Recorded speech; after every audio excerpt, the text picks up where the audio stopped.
السلام عليكم، اهلا بكم في حلقه جديده من انتايب. ده انا عبد الرحمن عوض، وفي الحلقه دي هتكلم عن النل والانديفايند يعني الفولسي فاليوز في الجافا سكريبت. دي حلقه هتكون مش بس مفيده للفرونت اند، كمان مفيده للباك اند. والتايمنج بتاع الحلقه دي بيخليها حلقه العيد تكنيكلي، لان انا مسجلها في العيد، غالبا هتنزل في احد ايام اجازه العيد، فممكن ناس كتير مش هتسمعها. بس هتكون حلقه خفيفه، وفي نفس الوقت ده توبيك انا دايما بلاقي نفسي بتكلم فيه مع اي حد معايا في الشغل، او ناس جونيورز، او يعني اي حد كده بنواجه مع بعض نقطة نقاش حوالين null undefined والvalue بتexist ولا الvalue مش بتexist. بنزل عليه المحاضرة بتاعت أفكاري كلها بخصوص هذا التوبيك. يعني هي تعتبر رانت، بس هي رانت مبنية على شوية strong opinions، شوية loose opinions. أنا جمعتها throughout my career يعني. بس خلينا نبدأ بحاجة. احنا دلوقتي عندنا في الجافا سكريبت كذا طريقة نريبريزنت بيها value فاضية، صح؟ عندنا طريقتين، عندنا null وعندنا undefined. اوكي، النل في الجافا سكريبت ما بيحصلش لوحده، إلى حد ما لازم يكون return value لحاجة انت عملتها، يعني سواء function انت قلتها او انت حرفيا بتقول variable كذا بيساوي null يعني. فهو ما بيحصلش لوحده زي undefined بيحصل لما انت declare variable وما تدوش value، ساعتها بيبقى undefined. لكن null لازم يبقى هو explicit value، لازم تكون موجودة. وفي ناس بتقول عليه المليون، لا بليون دولار ميستيك. اللي قال الكلام ده توني هواري، مش عارف انا نطق اسمه صح ولا لا، بس هو واحد من الكرياتورز بتاعت الجول دبليو. من ضمن الديزاين اللي هو عملها في لغة البرمجة ان هو عمل null as an explicit value، فساعتها وسماها ان هي بليون دولار ميستيك، لان هي مش ملهاش لازمة، بس هي بتكونفيوز ناس وخلاص، ما بتسيرفش اي purpose غير انها تكونفيوز ناس. بينما undefined كان طريقة كويسة انك تديكلير الفاليو دي يعني. فانا حابب اتكلم ان هي يعني نديك ديبر اصلا في الفكرة دي. انا مش شايف المشكلة بالظبط هي null كفاليو، هي المشكلة كلها احنا بنحاول نحل مشكلة بتاعة النالبيليتي بتاعة الاوبجكت تايبس. يعني انت عندك variable او object reference، عشان نتكلم object oriented صح والناس دي ما تزعلش. ان احنا عندنا لما انت بتديكلير value في الاوبجكت بالذات في معظم لغات الاوبجكت oriented programming، فلو انت مش بتديها value فهي implicitly null، يعني هي ملهاش value، صح؟ وعشان كده بيقولوا ان هي اذن بنل. فنل ذات نفسه هو بيكسبرس الستيت بتاعت الحاجة دي لسه ملهاش value ان صح التعبير. فتخيل معايا ان عندك زي main function بتعمل شوية شغل، وعايزة تفورورد تباس variables او objects لفانكشن تاني خالص. فالفانكشن التانية خالص نفترض انها بتاكسبت تايب تي. تايب تي ده اي حاجة، ممكن يكون اي حاجة مش مهم، يعني تايب اوبجكت. اوكي، طب في الفانكشن المين دلوقتي هي عايزه تباس الاوبجكت بتاعها، بس في احتمال الاوبجكت لسه ما اخدش فاليو. فدلوقتي هل الاوبجكت من تايب ده؟ ايوه، بس لسه ما اخدش فاليو. فلو انت بصيتها الفانكشن التانية مضطرة تتعامل كما لو انه اخد فاليو، صح؟ وساعتها بيحصل لك الناس اللي اشتغلت سي بلس بلس وبعض الجافا اعتقد null reference errors، الحاجات الفن دي كلها، انك بتوبريت على فاليو مش موجوده، بس انت مش عارف تكسبرسها يعني. ففي ليك حلين هنا، يا اما تقول في المين فانكشن ان انت لو اللوجيك بتاعك كونديشنال، فانت عايز تقول لو هي بنل فاحنا هنديها فاليو، او جاست تديها فاليو خلاص، صح؟ او في الفانكشن التانية تقول انا ممكن اكسبت الاوبجكت ده اللي احتمال يكون نل، وساعتها هي تتعامل لو هو بنل ممكن بقى تريجكت او تطلع ايرور سبيسيفيك او تعمل اي حاجه معينه حوالين هذا الموضوع. فانت شفت نل ظهر غصب عنك برضو، ان انت عايز تكسبريس ستيت، انت عايز تكسبريس حاجه، عايز تقول البتاع دي ممكن تكون مش موجوده لسه، لسه ما حصلتش، وفي نفس الوقت انت عايز تتعامل مع هذا البوسيبيليتي. اذروايز يبقى الكود بتاعك ان انت حرفيا ما ينفع، تخيل ما ينفعش يبقى عندك فاليو فاضيه خالص. سيبك من الانديفايند، كان الانديفايند مش موجوده، كان ما عندكش نل خالص، فانت ما عندكش فاليو فاضيه، فانت اول ما بتديكلير فاليبل لازم تديله فاليو في لحظتها. وده قد يكون سهل في ابلكيشنز كتيره، بس هتلاقي دايما هتعطل بسرعه. يعني انا مش شايف ان انت هتجو فار من غير ان انت تضطر ان انت محتاج الكونسبت بتاع نل ده. بس في نفس الوقت في لغه برمجه جديده نسبيا، مش هتبقى جديده قوي يعني، بس جديده نسبيا، مش من الاولد جارد يعني زي السي بلس بلس والجافا والناس دي، سي شارب يمكن. اصلا ما فيهاش الكونسبت بتاع null as a value. يعني انت ما ينفعش تقول ده يبقى null يعني. زي مثلا على حد علمي راست كده، انا كنت دبلت شويه براست، لعبت بيها شويه، من الانترستنج ثينجز بالنسبه لي وانا بتعلمها ما فيهاش null قوي يعني. فيها كونسبت uninitialized variables، بس انت ما تقدرش يعني، ما فيش null، ما ينفعش تقول دي بتساوي null، ده مش موجود. فبالتالي والكومبايلر طبعا هو بيقرا الكود بتاعك، بيانالايزه، وبيتاكد ان كل الفاريبلز اللي انت مديكليرها قبل ما انت تستعملهم لازم يكونوا initialized. فهو بيانالايز البرانشز وبيتاكد ان at some point انت هتend up بفاليو قبل ما تستعمل uninitialized variable ده. غير كده الكود مش هيكمبايل اصلا، بيبقى فيه ايرور اسمه possibly uninitialized variable x مثلا او y او ايا كان.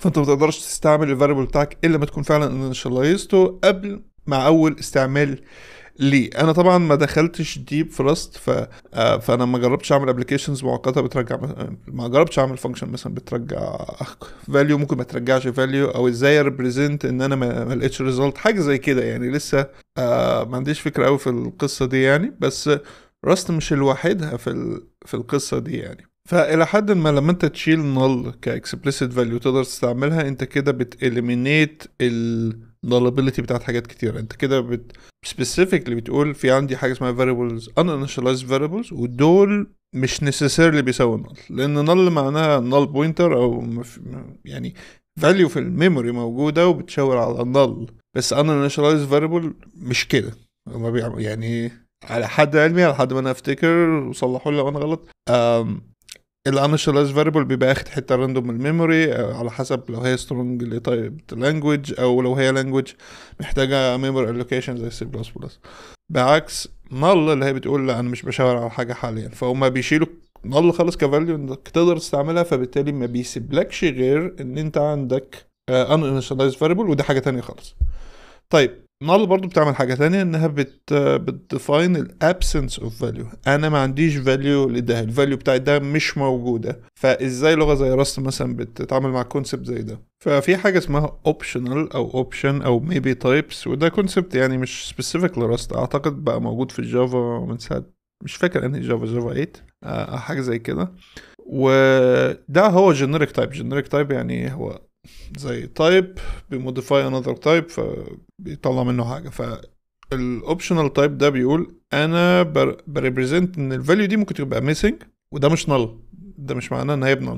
والفرق هنا ان هي بتفرصك انك تتشيك على ده على الكومبايلر ليفل، ففي الستاتيك تايم اناليسيس، مش في الران تايم اناليسيس، او مش في الران تايم.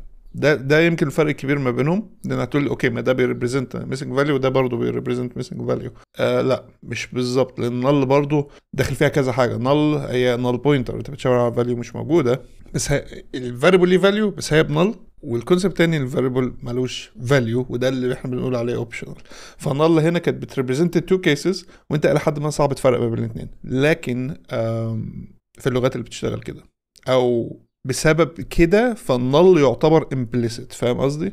implicit يعني لو انا ما اديتوش فاليو اذا هو نل، فانت دلوقتي لسه مضطر تتشيك في الكود بتاعك لو هو بنل ولا لا، والكود بتاعك مش هيحذرك اذا كان ده احتمال يبقى نل ولا لا، الا لو في ادفانس تولينج انت حاطه او كده يعني. لكن لغات زي راست مثلا لا، الموضوع ده انفورست على الكومبايلر ليفل في السيف كود. يعني متهيألي ينفع تكتب ان سيف كود في راست، في ساعتها اعتقد انت بتتخلى عن الحاجات دي. بس في السيف كود انت تقدر تقول التايب ده اوبشنال، فانا ممكن يبقى له فاليو ممكن لا، وهو بيفرصك مثلا زي في السويتش كيس بتاعته زي ماتش او حاجه زي كده، بيفرصك ان انت تتشيك على الفاليو اذا كانت ليها فاليو ولا هي باوبشنال غصب عنك. الكود مش هيكمبايل، مش هيوصل للران تايم اصلا، مش هيبيلد اساسا الا ما انت تهندل الكيسز دي. فعشان كده بيبروديوس ميموري سيف كود او سيف كود غصب عنك فعشان كده هي بتشجع better patterns، بتشجع good design للكود بتاعك، ان انت الكود بتاعك هيبقى defensive by default، مش هيفوت حاجات كتيرة زي random null زي كده. انا كنت قلت ان انا مش متأكد بالظبط فانكشن بتعمل سيرش على array مثلا وممكن ترجع value او لا هتتعامل ازاي في راس، بس اعتقد هتكون بتستعمل optional types، وده منطقي، ما لقيتش الريزلت فاوبشنال. وبس انت في الكود بتاعك انت فورست ان انت تهندلت، لان هي على التايب ليفل واكسبليسيت، مش زي نل اللي هي في الران تايم وامبليسيت، فاهم يعني؟ فعشان كده احنا بنرن انتو نل ايشوز. ما لو كانت انفورسبل على الكومبايلر ليفل كانوا عملوها في كل لغات البرمجه، لكن لا، هي عشانها فاليو اكسبليسيت ينفع تظهر في الران تايم.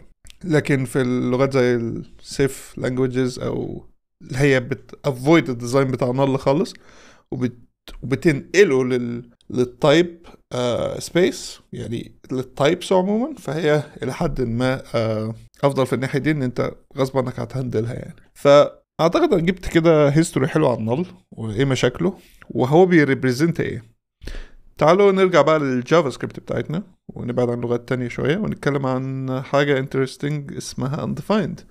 فالجافا سكريبت عندها two values actually عشان تريبريزنت الكيس دي.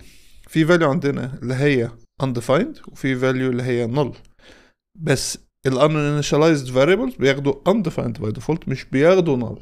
null دي value موجودة في الجافا سكريبت عشان تبقى موجودة في الجافا سكريبت عشان object oriented programming، وهي طبعا source of يعني كل البجز، معظم البجز يعني root of all evil تقريبا هي النل في الجافا سكريبت، لان عندك اوبريتور مهم جدا اسمه تايب اوف. فانت لو قلت تايب اوف نل بيرجع لك اوبجكت، ودي لوحدها دي سورس اوف بجز كتيره جدا جدا جدا جدا يعني. فانت مثلا انت جاي لك اوبجكت، فانت عايز تشيك ان هي اوبجكت فعلا، ولو هي اوبجكت عايز تدور على بروبرتي معينه فيها. دي كيس بيسك جدا كلنا بنعملها في يعني في وسط الكود بتاعك، اوبريشن مباشر على طول. فانت تكتشف ان تايب اوف نل هو اوبجكت، اوكي دي مشكله كبيره قوي، ودي واحده من الحاجات اللي هي الناس بتتريق بيها على الجافا سكريبت لما تنزل بوست او كده، تقول لك تايب اوف نل اوبجكت تقعد تتريق علينا والكلام ده.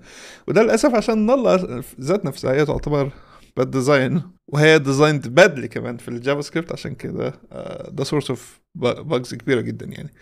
فانت عشان تتشيك ان الفاليو دي فعلا اوبجكت، فانت لازم تقول ان التايب اوف نل التايب اوف الفاليو اصلا بيساوي اوبجكت فعلا، اوكي، اند مش بنل اند مش array، عشان كل دول الريتيرن تايب بتاعهم اوبجكت ومش بالضروره بيعملوا اللي انت متخيل ان هم بيعملوه. فانت لو الثلاثي ده مع بعض كده هتلاقيها يوتيليتي فانكشن موجوده في اي اوبن سورس كود انت ممكن تلاقيها على جيت هاب، اللي هي از اوبجكت، وهي بتعمل الحاجات اللي انا قلت عليها دي.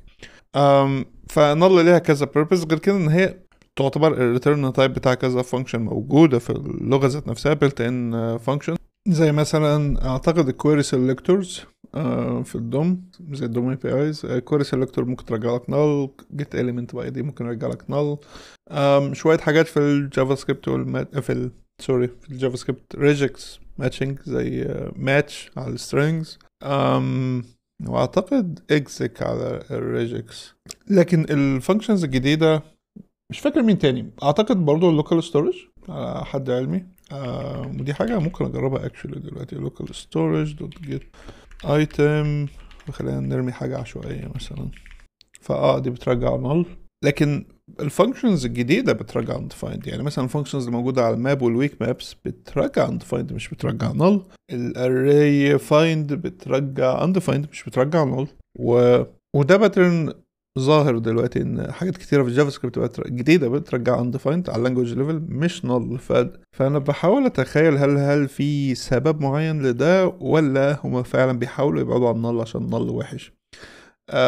مشكله null في حد ذاته برضو ان هو value explicit، فده معناه انك محتاج ممكن تتشيك عليه specifically بالغلط. يعني ممكن تقول انا عايز اتاكد ان الاوبجكت ده مش بنل عشان اعرف اكمل، بس المشكله الزياده بقى عندنا، وانا اتكلمت في الكلام ده عن الراست والحاجات دي من شويه، بس المشكله الزياده بقى اللي جافا سكريبت الى حد ما بتكمباوند الايشيو دي فيها، ان انت كمان عندك انديفايند، وانديفايند دي كمان مش تايب ليفل، لان جافا سكريبت مش تايب لانجوج قوي، لكن هي موجوده موجوده في الران تايم برضه، تقدر تستعملها اكسبليسيتلي. فدي مشكله كبيره برضو التانية في الموضوع ده، ان انت اوكي انا عايز اتاكد ان الفاليو دي ينفع هي الفاليو اللي انا بقول عليها، فانت لازم تتشيك ان هي فعلا مش initialize code، ان هي مش ان initialized function سوري، او ان initialized variable سوري تاني. فمحتاج تتشيك ان هي basically مش null ومش undefined، ساعتها هتبقى الحاجة اللي انت بتدور عليها. وعشان تتشيك على null انت محتاج literally تتشيك ان هي تساوي null. ولو عايز تتشيك ان هي undefined فانت literally محتاج تتشيك ان هي undefined، لان هما explicit values مش تايب ليفل فاليو. طب بتفرق ايه لما هي تايب ليفل؟ لو هي تايب ليفل او على مستوى اللغه، اوبشنال، في اوبشنال تايبس على مستوى اللغه زي مثلا راست، فانت عندك يوتيليتيز بتخليك تديتكتها بسهوله، وكي ووردز بتخليك تديتكتها، ومش محتاج تعمل بقى تشيكس كتير قوي عشان تقول هل الفاليو دي هي الفاليو دي ولا لا. وفوق كل ده كمان انا ذكرت مشكله النل ان هي امبليسيت في اللغات اللي هي بتسبورت النل، فهي امبليسيت للاوبجكت تايبس. في الجافا سكريبت المشكله ان الاثنين امبليسيت، النل والاندفايند الاثنين امبليسيت. نل هي اكسبليسيت اكتر من اندفايند، لان النل ما بتحصلش لوحدها زي ما انا قلت، لكن اندفايند هي اللي بتحصل لوحدها، فبالتالي اندفايند عندها نفس المشكله. انا مش بتكلم على الكيوردز نفسها، انا بتكلم على البيهيفير بتاع اللانجوج حوالين الميسنج فاليو. لو انت يعني ما خدتش بالك من كل المعضله اللي انا بتكلم فيها دي دلوقتي، فلما انا بتكلم عن النل الفتره في الجزء الاولاني من الحلقه دي، فهي نفس المشاكل بتابلاي بالظبط على الجافا سكريبت انديفايند، ان هو امبليسيت ولازم تتشيك عليه. سربرايزنجلي احنا عندنا لغه تانية طبعا كلنا بنستعمل فرونت اند اسمها تايب سكريبت. في التايب سكريبت، تايب سكريبت شبه راست شويه في الديزاين ده، ان الاثنين الى حد ما لازم يكونوا explicit values موجودين وانفورست على التايب ليفل. الكود بتاعك مش هيكمبايل لو انت عندك تايب ايرور بسبب null او undefined. فالجافا سكريبت التايب سكريبت الوحيده لو انت جاي تديفاين فاريبل مثلا بكونست، ما ينفعش تعمل له ري اساينمنت وما اديتوش فاليو، فهتحذرك تقول لك لا الفاريبل ده عمره ما هياخد فاليو، فبالتالي عمره ما هيساوي التايب اللي انت بتقول عليه. فانت لازم تستعمل مثلا ليت او فار عشان تالاو الري اساينمنت. فلو انت عملت كده والكود بتاعك حاول يستعمل كود باث بتاعك او الكل برانشز بتاعك مش واحد منهم مش بينيشاليز الفاليو، هيجي لك برضه ايرور في التايب سكريبت. فده انفورست على التايب ليفل كمان. فالتايب سكريبت بتحل بعض من هذه المشاكل، ان هي بتساعدك ان انت ما تديزاينش بنل او اندفايند موجودين امبليسيت في الكود بتاعك، لا هما اكسبليسيت، فانت لازم تتشيك عليهم وتعمل حسابهم every step of the way. فدي حاجه يعني لازم تستعمل تايب سكريبت لو انت بتبيلد برودكشن ليفل ابلكيشن او حتى اوبن سورس او حتى بروجكت صغيره. تايب سكريبت كويسه جدا. انا دلوقتي ما عدتش بعرف اكتب كود جافا سكريبت لوحده، لازم اكتب تايب سكريبت. ليه؟ عشان تو ماني بنفيتس يعني. ودي احد البنفيتس اللي ممكن ناس مش بتتكلم عليها، عشان كده كنت عايز اتكلم عليها في الحلقه دي يعني. طيب ايه الفروق التانية الانترستنج ما بين null واندفايند؟ عشان ده بقى بيفرق معانا في ازاي احنا بنتعامل مع كذا حاجه سواء باك اند او غيره. من ضمن الحاجات الانترستنج ان الاندفايند مش فاليو في الجيسون. فانت ممكن جيسون هي جافا سكريبت اوبجكت، لا جيسون مش جافا سكريبت اوبجكت، هي جيسون حرفيا بيرفير له جافا سكريبت اوبجكت نوتيشن. فهي شبه الجافا سكريبت بس فيها سبست من الفاليوز الموجوده في الجافا سكريبت. يعني مثلا مش بتسبورت الداتا اوبجكتس، ما ينفعش تبقى موجوده فيها رغم ان هي بيلت ان اوبجكت. ما بتسبورتش كلاسز، ما بتسبورتش اي فاليو حرفيا بره البريميتيفز او الاري او الاوبجكتس، ومنهم اندفايند. فلو انت عندك فاليو اندفايند اللي بيحصل فيها ان هي بتبقى ميسنج من الجيسون اوبجكت، بتختفي. لو انت جيت تبعتها للباك اند جافا سكريبت اوبجكت وعندك حاجه بتحولها لجيسون، والجيسون هيبعتها للباك اند، هتلاقي يعني كلاينت لايبرري اللي انت بتستعملها هتبعتها للباك اند، فانت هتلاقي كل الكيز اللي كانت اندفايند اتشالت، ما عادتش موجوده، اختفت. وممكن تتست ده بسهوله جدا في التيرمينال. دلوقتي افتح تيرمينال او افتح براوزر واكتب في الكونسول بتاعته اكتب اي اوبجكت جافا سكريبت، حط فيه بروبرتي باندفايند بس كول عليها جيسون سترينجفاي جيسون بارس، هتلاقي الاوبجكت اللي طالع هيطلع من غير الاندفايند. في طبعا سبيشال هاندلنج لحاجات تانية زي ان هو بيكول تو سترينج على بعض الاوبجكتس ما عدا undefined عشان undefined مش object. فاللي بيحصل مثلا عندك حاجة زي الديت هتلاقيه تحول لوحده string representation ISO format للديت ده من اللي هي الاوتبوت بتاع الفانكشن بتاع to string. طيب معناه ايه الفرق ده؟ ليه انا بتكلم عن الفرق الانترستنج ده في الجيسون سبيك؟ ده معناه ان انت لو افترض ان انت عندك يعني كراد اوبريشن عادي، انت بتعمل ابديت ديليت وكريت ابديت وديليت وشو الكلام ده كله ريد يعني. فلنفترض دلوقتي ان انت عندك زي ريكورد ممكن يبقى فيه شويه فاليوز زي سترنجات زي ايميل نيم ومش عارف ايه، وبعد كده عندك مثلا اوبشن ممكن يبقى موجود وممكن لا. هنا بقى التركية هتريبريزنته ازاي؟ لان عندك اولا لغه الباك اند قد تكون بتسبورت امتي فاليو اكسبليسيتلي زي null وممكن لا، وفي نفس الوقت الفرونت اند عنده كذا طريقه يريبريزنت بيها ده زي undefined و null. طيب نعمل ايه؟ او يعني ده يفرق معانا في ايه؟ او ايه المشاكل اللي هنا؟ المشاكل اللي هنا مثلا نفترض ان هي كان ليها فاليو واليوزر عايز يصفرها، يقول لا انا مش عايز دي يبقى لها فاليو، الاوبشن ده بكل الاسوشيت اوبشن بتاعته مش موجود. هتقول ده ممكن ما بيحصلش كتير، بس هتلاقيه ممكن بيحصل لو انت عندك configuration على حاجه كبيره، فهي لحد ما ممكن تبقى null او ممكن تبقى اوبجكت جيسون اوبجكت حرفيا حتى على الداتابيس ليفل، لان انت مش مهتم تكويري بيها.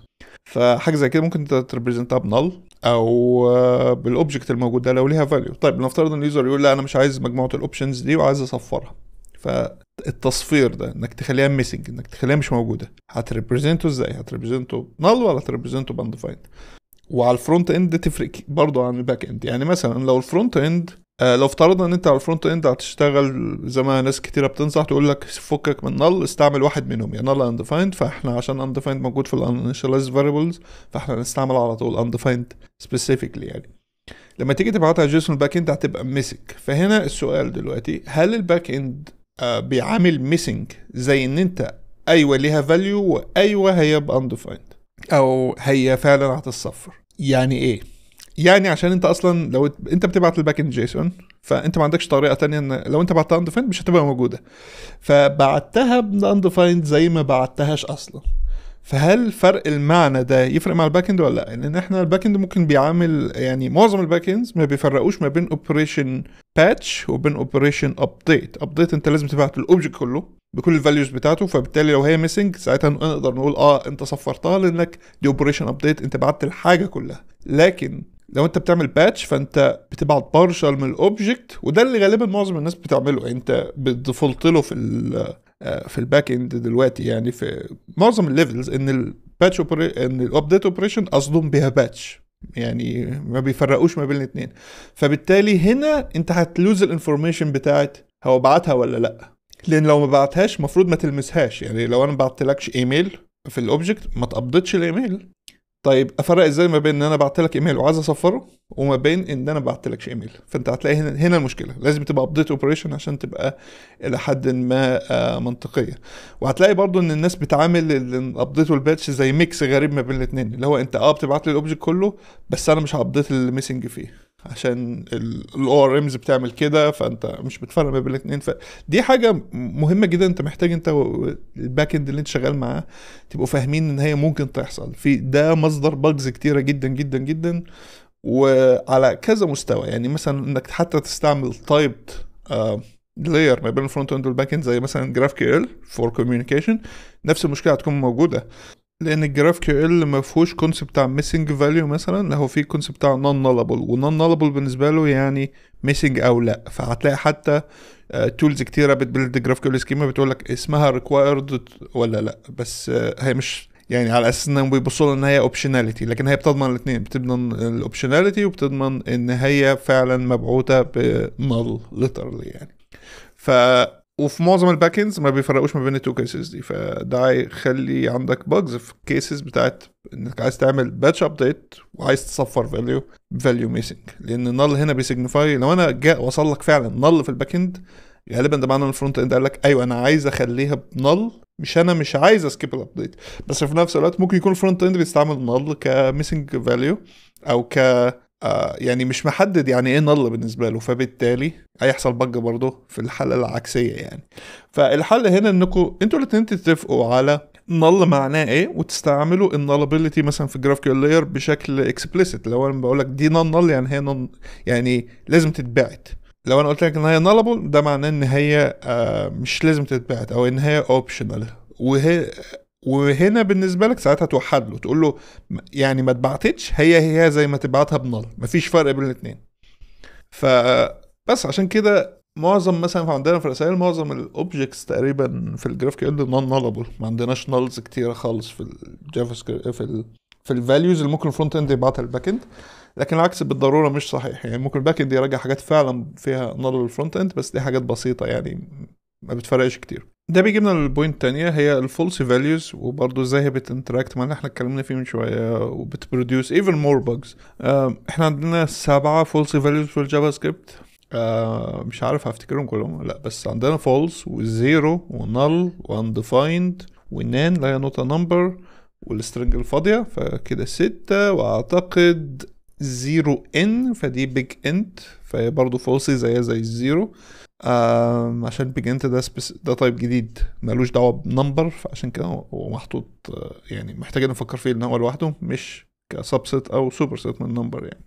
طيب فالفولس فاليوز دول كلهم بيباسوا التشيك بتاع نوت اللي هي اف نوت كذا، لان نوت بتكستها البوليان وبتنفرتها فاللي بيحصل هنا ان هي هتكوز باجز كبيره جدا معاك لو انت بتدور على null او undefined specifically، لان كتير جدا بيبقى عندك مثلا بروبس، لو انت بتعمل كومبوننت وبتاخد بروبس، فالبروبس بتاعتك مثلا عندك اوبشن، والاوبشن ده ممكن يبقى ترو او فولس.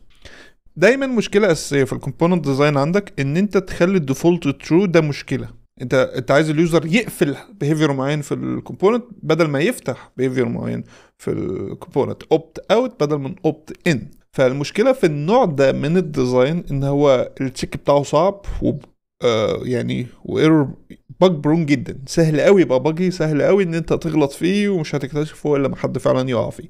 وتعالى اقول لك ليه. مثلا نفترض ان انت عندك حاجه بتقفل بيهيفير معين، فلازم اليوزر يبعت لك البروب دي بفولس، او كونفيجريشن اوبجكت بيبعتها الفانكشن لازم يبعتها ويبعتها بفولس، لان لو ما بعتهاش هتبقى بترو.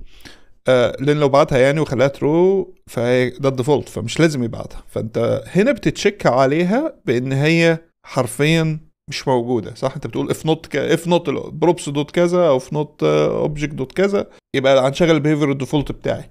بس هنا المشكله ما ممكن يكون، وهنا ممكن يكون ما بعتهاش اصلا. فهنا المشكله لو هو ما بعتهاش فهي هتبقى undefined، صح؟ لان ده الديفولت فاليو بتاع الانيشاليز فاليوز وبروبرتيز. فلو هو ما بعتهاش فهي هتبقى undefined، undefined هتعدي التشيك زيها زي الفولس. فحاجه من اتنين، يا اما انت هتقفل البيهيفير ده على طول عمره ما يشتغل، لان هتقول اليوزر بعت فولس، يا اما انت حرفيا هتشيك ان هو بعت فاليو والفاليو دي فعلا بفولس. فانت حرفيا هتقول بروبس دوت الاوبشن ده او البروبرتي دي او ايا كان بتساوي فولس، تريبل ايكوال فولس. طبعا انت من اول الحاجات اللي انت بتتعلمها وانت شغال مع حد تاني او كده ان انت تريبل ايكوال ترو او فولس، دي نوب موف يعني، سذاجه شويه. تقول لك لا استعمل يعني انك هي لو هي بتساوي ترو او بتساوي فولس فهي بوليان اكسبريشن في حد ذاتها، فبالتالي تقدر تحطها في التشيك على طول من غير ما تعمل كده. فيا اما تستعمل نوت يا اما تستعملش نوت وهتشتغل عادي.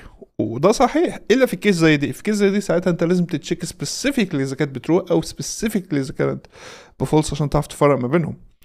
عشان كده بنقول في الكومبوننت ديزاين اتس بيتر ان دايما يبقى البروبس اللي انت بتوفرها هي دايما اوبت ان مش اوبت اوت، عشان لو هي اوبت ان فهو لازم يبعتها غصب عنه، ولازم يبعتها وتكون بترو. فبالتالي انت مش محتاج تعمل تشيك معقد ليها، انت هتقول اف كذا اف بروب دوت كذا، مش هتقول اف بروب تساوي فولس عشان عندك كيسز تانية ممكن تبقى undefined او نال حتى.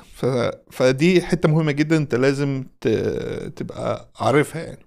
ودي نقطه ظريفه جدا ان انت لو شغلت تايب سكريبت تقريبا ما فيش مكان لنل قوي هنا. تايب سكريبت انا حاسس من ساعه ما استخدمتها وانا بتجنب تماما نل، عشان هو اكسبليسيت تايب في حد ذاته مش زي undefined يعتبر موديفاير، انت بتحط كوشن مارك فتقول بروب دي اوبشنال. فدي نقطة انترستنج لسه جاية في دماغي دلوقتي، هي تانجنت يعني بس حاجة تفكر فيها برضو.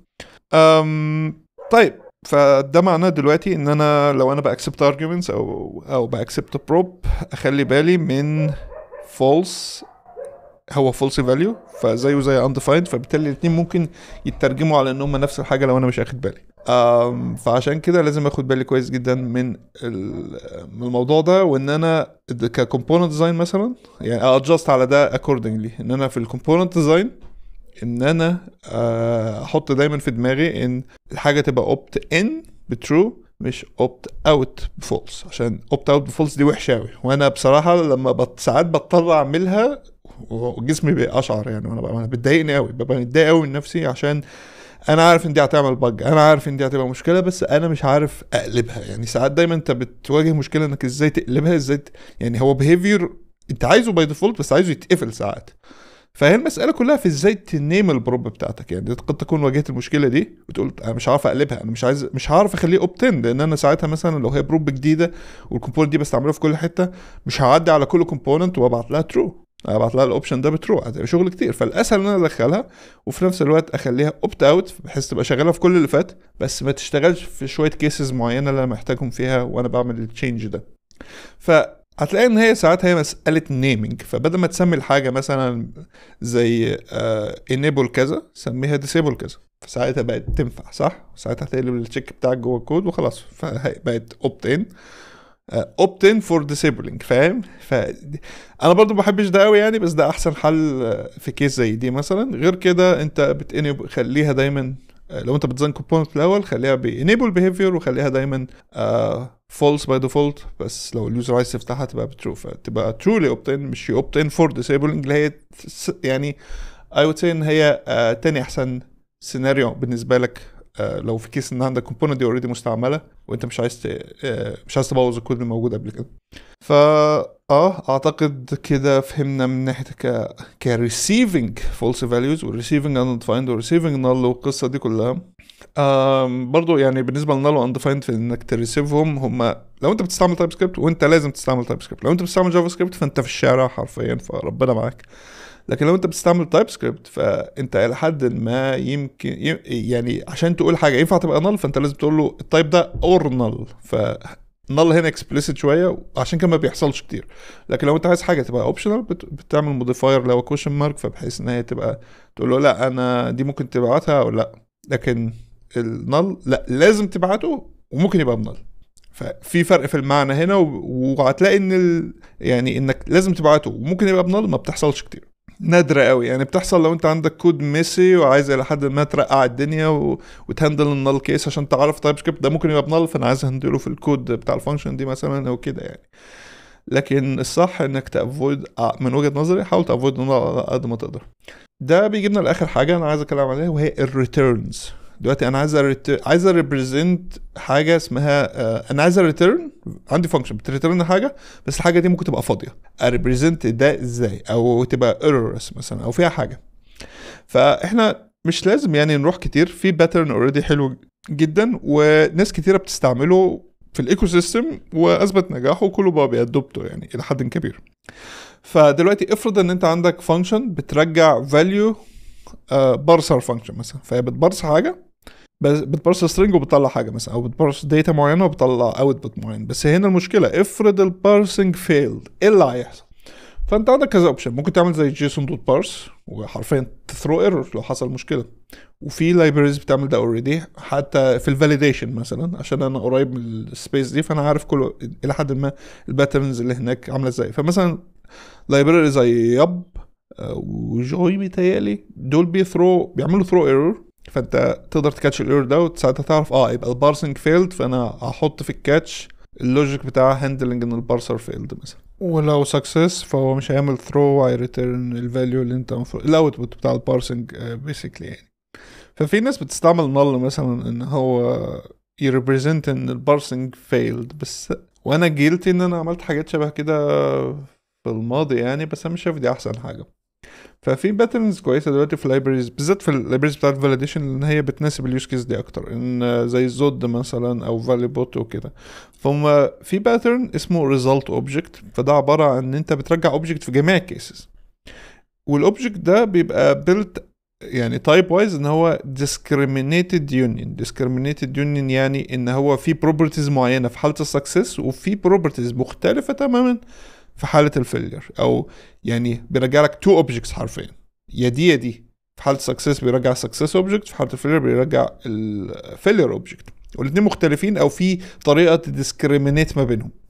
طب ايه البنفيت بتاعت حاجه زي كده؟ ان هو بيشجع جود ديزاين بانه بيفورس اليوزر، لو انت بتستعمل لايبراري بتعمل كده غصب عنك ما تقدرش تاسوم سكسس وما تقدرش تاسوم فيلير، انت لازم تهندل الاثنين غصب عنك. لان عشان تتعامل مع مثلا لو هي بترجع داتا والداتا دي هي البارس الداتا بتاعتك، فالبروبرتي دي مش هتبقى موجوده الا لما انت تتشيك على الديسكريمينيتور هنا ممكن يبقى بروبرتي زي اسمها سكسس مثلا وتبقى بترو، او ممكن يبقى ان الداتا لازم تتشيك انها موجوده ولا لا، فتقول داتا ان الريزلت دي، فلو الداتا ان الريزلت فالريزلت مظبوطه، فبالتالي ده السكسس اوبجكت. فالتايب سكريبت مثلا او اي تايب لانجويج ساعتها هتقول لك تمام خلاص يبقى انت كده سكسس اوبجكت هندلته. عايز تهندل بقى الفيلير اوبجكت براحتك مش لازم، بس انت غصب عنك هتهندل حاجه كده كده، غصب عنك هتهندل حاجه. يعني مثلا في اللايبريز اللي انا بعملها زي في فاليديت وفورم ورك انا بهندل الاثنين، لان انا كده كده بتعامل مع الاثنين. ف والباترن ده كويس جدا، مفيش تراي كاتش مفيش اي حاجه من الحاجات دي، حرفيا انا بتشيك الاوبجكت دي شكلها عامل ازاي، وبيزد على ده بتبقى يا سكسس اوبجكت فيلر اوبجكت. فالباترن ده حلو قوي، وانا بنصحك تستعمله حتى في حاجات زي array search. نفترض انك مثلا عندك فانكشن تعمل find مثلا، فممكن تعمل سكسس اوبجكت وممكن تعمل فيلير اوبجكت. هنا الفيلير اوبجكت ما لقيتهوش، فبالتالي تقول مثلا فاوند فولس، خلاص ما لقيناش ريزلتس. او فايند تبقى ولو لقى اوبجكت يلاقي مثلا لقى السيرش بتاعه، فساعتها تقول فاوند ترو والريزلت او الفاليو هي كذا مثلا والاندكس بتاعها كذا. فانت تقدر تعمل بيفتح لك ابواب كتيره حته انك تعمل ريزلت اوبجكتس دي. وفي لانجويج زي الراست الريزلت اوبجكت دي بيلت ان فيها انك كتايب يعني تقدر تستعمله. طيب احنا بقالنا يمكن حاجه و30 دقيقه بنتكلم على حاجات توبكس مختلفه كتيره. فايه الخلاصه؟ ايه اللي انا عايزك تطلع بيه من الحلقه دي؟ انا عايزك تطلع من الحلقه دي انك فاهم null بيحصل امتى واندفايند بتحصل امتى، مش بالضروره بس في الجافا سكريبت، لا في لغات البرمجه وهم بيحصلوا ليه. فمثلا undefined بتحصل عشان يا اما انت استعملتها لان هي explicit value، فانت ممكن تقول variable كذا بيساوي undefined، او عشانك ما عملتش initialize للفاريبل. لكن النل بيحصل لان هو دايما هيبقى يا اما return value من حاجه سواء library انت بتستعملها او function انت بتقولها زي الدوم methods او ايا كان، يا اما برضه عشان explicit value حاجه انت بتستعملها، حاجه انت explicitly بتريترنها او بتاساين ليها. وفي نفس الوقت الفرق ما بينهم في الايكو سيستم، يعني مثلا في الجيسون الاندفايند بيجيت اوميتد لكن نل لا، عشان الجيسون سبيك فيها نل. فده معناه ان انت دلوقتي يبقى عندك كونسبت بتاع ميسنج فيرسز بعته فاضي، فهتريبريزنت ده ازاي؟